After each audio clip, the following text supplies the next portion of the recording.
Bismillahirrahmanirrahim. Dear student, today our topic is concept and components of hyperbola or table of hyperbola. Student इससे पहले हम एक lecture concept of hyperbola पे कर चुके हैं, ठीक है। उसमें हमने थोड़ी बहुत जो आपके पास हाइपरबोला के कंसेप्ट्स हैं ना उसको डिस्कस किए। इस लेक्चर में हम जो हाइपरबोला है ना उसको कम्प्लीटली डिस्कस करेंगे कि आपके पास जो हाइपरबोला होता है ना बेसिकली वो उसमें जो कंपोनेंट्स होते हैं और वो किस तरह क्रिएट होता है, ठीक है, और उसके कंपोनेंट्स क्या क्या होते हैं, ठीक है। इसमें हम डिटेल से उसको डिस्कस करेंगे। लेक्चर को आगे बढ़ाने से पहले अगर आपने असद मैथमेटिक्स के नाम से चैनल को सब्सक्राइब नहीं किया तो सब्सक्राइब करें ताकि आने वाली वीडियो आपको वक्त में मिल सके। लेट आई स्टार्ट करते हैं आज के लेक्चर को। तो आज के लेक्चर में आपके पास जो टेबल ऑफ हाइपरबोला है ना, तो आपके पास टू टाइप हाइपरबोला आपके पास होते हैं। सबसे पहले मैंने टेबल ऑलरेडी लिखी है, ठीक है। इन सारी जो आपके पास कंपोनेंट्स हैं इसमें जो आपको नज़र आ रहे हैं ना, इनको बारी बारी डिस्कस करेंगे, ठीक है, शेप में, ठीक है। लेकिन पहले थोड़ा सा इसको मैं डिस्कस में कर दूं क्योंकि बेसिकली क्या चीज़ें मैंने लिखी है।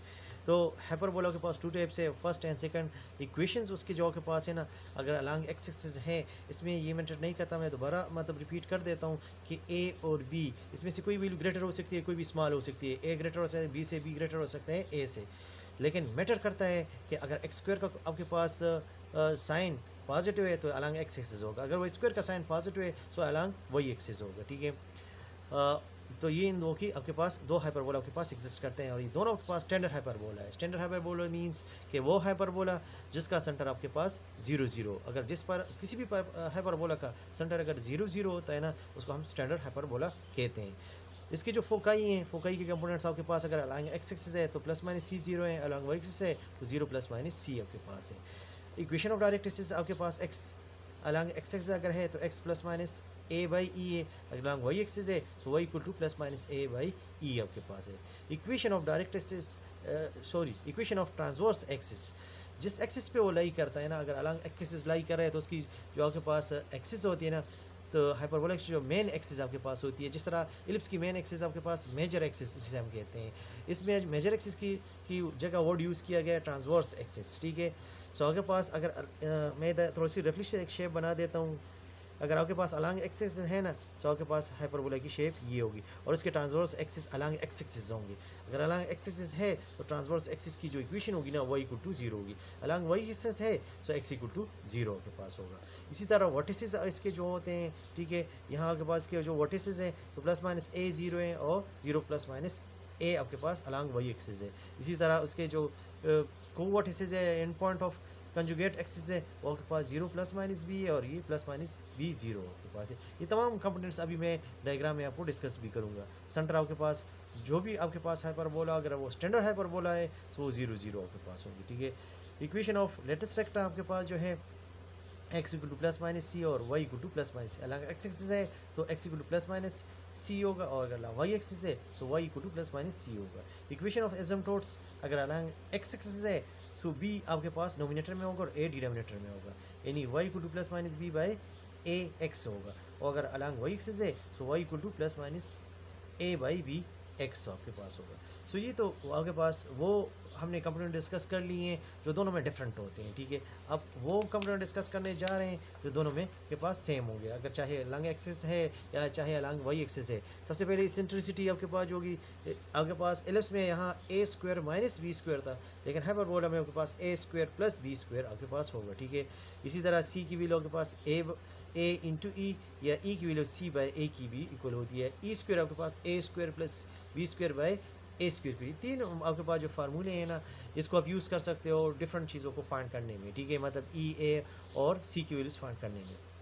इस तरह length of semi transverse axis आपके पास जो है वो ए की इक्वल होगा, length of semi conjugate axis b की इक्वल होगा, length of transverse axis completely transverse axis की जो लेंथ होती है वो 2a की इक्वल होती है, कंजुगेट एक्सिस की 2b की इक्वल होती है। लेंथ ऑफ लेटेस्ट रेक्टम की जो आपके पास लेंथ होती है वो 2b स्क्वायर बाई a की इक्वल होती है। इसी तरह आपके पास लेंथ ऑफ फोकाई जो है वो 2c की आपके पास इक्वल है, ठीक है। एंड द एंड आपके पास जो हम मतलब इस कंपोनेंट्स के अलावा एक बात करते हैं कि पैरामेट्रिक इक्वेशन ऑफ हाइपरबोला आपके पास क्या होगा, x equal to a sec theta and y equal to b tangent theta की इक्वल होता है। इसके स्क्वायर कर लें, ठीक है, स्क्वायरिंग कर लें और फिर ए स्क्वायर और बी स्क्वायर को लेफ्ट साइड पे जाके डिवीजन में ले जाए और फिर दोनों को ऐड करें, दोनों को सब्ट्रैक्ट करें। जब सब्ट्रैक्ट करेंगे तो आपके पास यहाँ से आपके पास हाइपरबोला की इक्वेशन क्रिएट होगी। सो ये जो दो आपके पास है मतलब दो आपके पास इक्वेशन दी गई हैं, इसी पैरामीट्रिक इक्वेशन ऑफ हाइपरबोला कहा जाता है। अभी हम डिस्कस करने जा रहे हैं इसके डायग्राम कि आपके पास इसका जो डायग्राम होगा ना, बेसिकली इसका डायग्राम आपके पास कैसे होगा तो वो बना देते हैं और उसको एक्सप्लेन कर देते हैं, ठीक है, कि आपके पास इसका डायग्राम बेसिकली कैसे होगा। और सो डायग्राम के लिए सबसे इन तमाम चीज़ों को मैं बारी बारी एक्सप्लेन करूँगा, ठीक है, इस डायग्राम में। तो सबसे पहले आपके पास एक along x axis and y axis. अब आप यहाँ क्या कर लें, यहाँ आप इसका अलॉन्ग एक्सिस हम हाइपरबोला बनाने जा रहे हैं, ठीक है। सो ये अलॉन्ग एक्सिस हाइपरबोला हो गया। अब जो कंपोनेंट्स हमने सारे पढ़े हैं ना, बारी बारी उसको मैं यहाँ एक्सप्लेन कर देता हूँ। सबसे पहले इसकी जो इक्वेशन होगी वो x square by a square minus y square by b square equal to 1, ये इसकी इक्वेशन होगी आपके पास, ठीक है।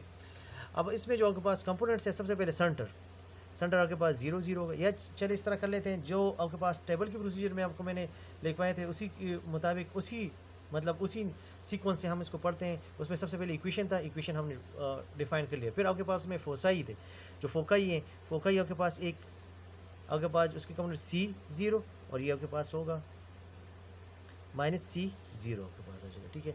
नेक्स्ट इसमें था इक्वेशन ऑफ डायरेक्ट्रिसिस, ये आपके पास में डायरेक्ट्रिसिस लाइन है, ठीक है। ये इसकी जो आपके पास इक्वेशन था x equal to a by e and x equal to minus a by e आपके पास आ जाएगा।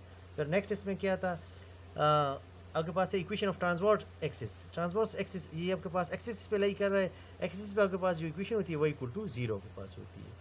वर्टिसिस एक वर्टेक्स ये आपके पास, एक वर्टेक्स ये।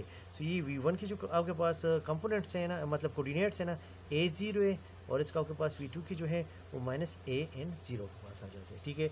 नेक्स्ट आपके पास जो है कंजुगेट एक्सिस के जो आपके पास कोऑर्डिनेट्स है, एक आपके पास है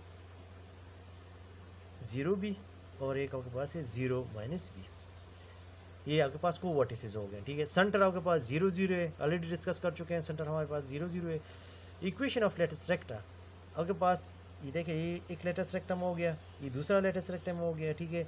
इस लेटेस्ट रेक्टम की इक्वेशन x इक्वल टू सी है, इस इक्वेशन इसकी जो इक्वेशन है x इक्वल टू माइनस सी है। राइट साइड पे आपके पास x equal to plus C, Y जो लेफ्ट साइड है ना x इक्वल टू माइनस सी, क्योंकि ये नेगेटिव साइड पे आपके पास है, ठीक है। इक्वेशन ऑफ एसिम्पटोट्स आपके पास में जो एसिम्पटोट्स हैं वो ये एसिम्पटोट्स लाइन है। एसिम्पटोट्स लाइन्स की डिफिनीशन ये है, आपके पास ऐसे दो लाइनें जो एक दूसरे पर परपेंडिकुलर हो और जो हाइपरबोला को टच करे इन्फिनिटी पे, तो इसको हम एसिम्पटोट्स लाइन कहते हैं। इसकी जो इक्वेशन है y equal to b by a x, या इसकी जो इक्वेशन है y इसको टच नहीं करेगा, यहाँ तो टच मुझसे हो गया, लेकिन ये इसको टच नहीं कर बल्कि इसके बहुत करीब करीब जाएगा, y equal to minus b by a x, ये इसकी इक्वेशन। तो ये जो टेबल आपके पास वैल्यूज थी वो हमने डिस्कस कर ली। जो आपके पास कंबाइंड एक जैसी चीज़ें थी ना, उसको भी थोड़ा सा रिवाइज कर देते हैं। कंबाइंड इसमें आपके पास ये था कि length of semi major axis, तो यहाँ से लेके यहाँ तक आपको नज़र आ रहा है, ये जो आपके पास जिसको मैंने डार्क कर दिया, ये आपके पास length of semi major axis है, ठीक है। Sorry, semi transverse axis, semi major axis आपके पास एलिप्स में होता है, लेकिन ये सेमी ट्रांसवर्स एक्सिस है। सेंटर से लेके आपके पास जो है कहते हैं वर्टेक्स तक, यहाँ से लेके ये, इसको मैं थोड़ा सा काफ़ी डार्क कर दिए, ये वाला जो ये फोकस तक नहीं, वर्टेक्स तक, यानी सेंटर से लेके वर्टेक्स तक जो डिस्टेंस है ना, इसको हम कहते हैं semi transverse length of semi transverse axis.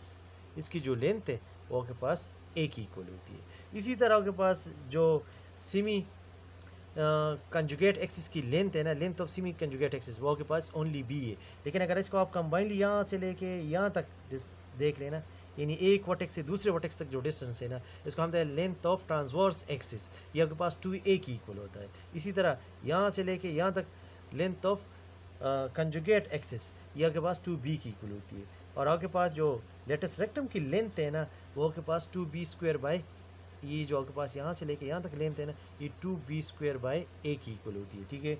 और आपके पास दो फोकाई के बीच में जो डिस्टेंस है, एक फोकस से लेके दूसरे फोकस तक जो डिस्टेंस है, इसको हम 2c, ये जो आपके पास लेंथ है ना, वो 2c की इक्वल है।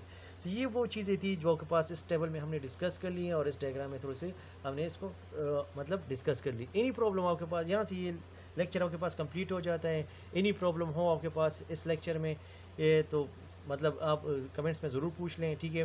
वीडियो अच्छी लगे तो लाइक एंड शेयर ज़रूर करें। अभी तक अगर आपने असद मैथमेटिक्स के नाम से चैनल को सब्सक्राइब नहीं किया तो सब्सक्राइब करें, ताकि आने वाली वीडियो आपको वक्त पे मिल सके।